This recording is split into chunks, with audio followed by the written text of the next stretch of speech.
എല്ലാവർക്കും സലു സിമ്പിൾ റെസിപ്പീസിലേക്ക് സ്വാഗതം. ഇന്ന് നമുക്ക് ഒരു ഇൻസ്റ്റന്റ് നീർദോശ തയ്യാറാക്കാം. അതിനുവേണ്ടി മിക്സിയുടെ ജാറിലേക്ക് 3 കപ്പ് വെള്ളം ഒഴിച്ചു കൊടുക്കണം.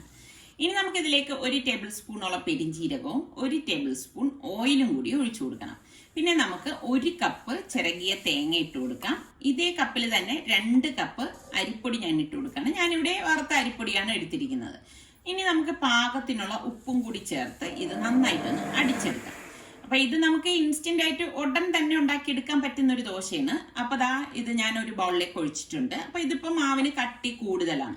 അപ്പൊ ഇത് കുറച്ച് ലൂസാക്കി വേണം എടുക്കാൻ. അപ്പൊ ഞാൻ 2 കപ്പ് വെള്ളം ഇതിലേക്ക് ഒഴിച്ചു കൊടുക്കാണ്. പിന്നെ ഓരോരുത്തരും ഉപയോഗിക്കുന്ന മാവിന്റെയൊക്കെ ആ ഒരു പരുവത്തിനനുസരിക്കും ലൂസാക്കി എടുക്കേണ്ടത്.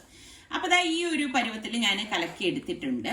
അപ്പൊ ഇനി ഒരു പാൻ ചൂടാവുമ്പോഴേക്ക് നമുക്ക് അപ്പോൾ തന്നെ ഈ മാവ് ഇതുപോലെ കോരി ഒഴിച്ചിട്ട് നമുക്ക് മൂടി വെച്ച് ഇത് റെഡിയാക്കി എടുക്കാം. അപ്പൊ ഇതിങ്ങനെ ഹോൾസ് ഒക്കെ ആ സമയത്ത് തന്നെ ഇതിലേക്ക് വരും. അത് ഫില്ല് ചെയ്യാനൊന്നും നിൽക്കണ്ട കേട്ടോ. അതാണ് ഈ നീർദോശയുടെ കാണാനൊരു ഭംഗി കിട്ടുന്നത്. അപ്പൊ മൂടി വെച്ച് ഉടൻ തന്നെ നമുക്ക് ഇത് റെഡിയായി കിട്ടും. കണ്ടോ, ഇങ്ങനെ ഒന്ന് ഞാൻ ഫോൾഡ് ചെയ്തെടുക്കുകയാണ്. അപ്പൊ എളുപ്പം നമുക്ക് റെഡിയാക്കി എടുക്കാൻ പറ്റുന്ന ഒരു അടിപൊളി നീർദോശ തന്നെയാണ്. അപ്പൊ നമ്മളുടെ ചാനൽ സബ്സ്ക്രൈബ് ചെയ്യാതെ കാണുന്ന ആരെങ്കിലും ഒക്കെ ഉണ്ടെങ്കിൽ നിങ്ങൾക്ക് നമ്മളുടെ ചാനൽ ഇഷ്ടപ്പെട്ടാൽ സബ്സ്ക്രൈബ് ചെയ്യാനോ ആ ബെല്ലൈക്കൺ പ്രസ് ചെയ്യാനോ ഒന്നും മറന്നു വരുതേ. ബെല്ലൈക്കൺ പ്രസ് ചെയ്താൽ മാത്രമേ ഞങ്ങൾ വീഡിയോസ് ഒക്കെ പോസ്റ്റ് ചെയ്യുന്ന സമയത്ത് നിങ്ങൾക്ക് നോട്ടിഫിക്കേഷൻ കിട്ടുള്ളൂ.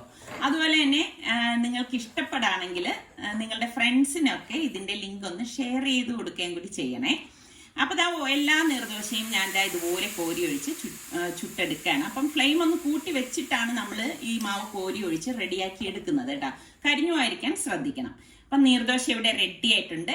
അടുത്ത നല്ല റെസിപ്പിയുമായി കാണാം. അതുവരയ്ക്കും എല്ലാവർക്കും ബൈ ബൈ.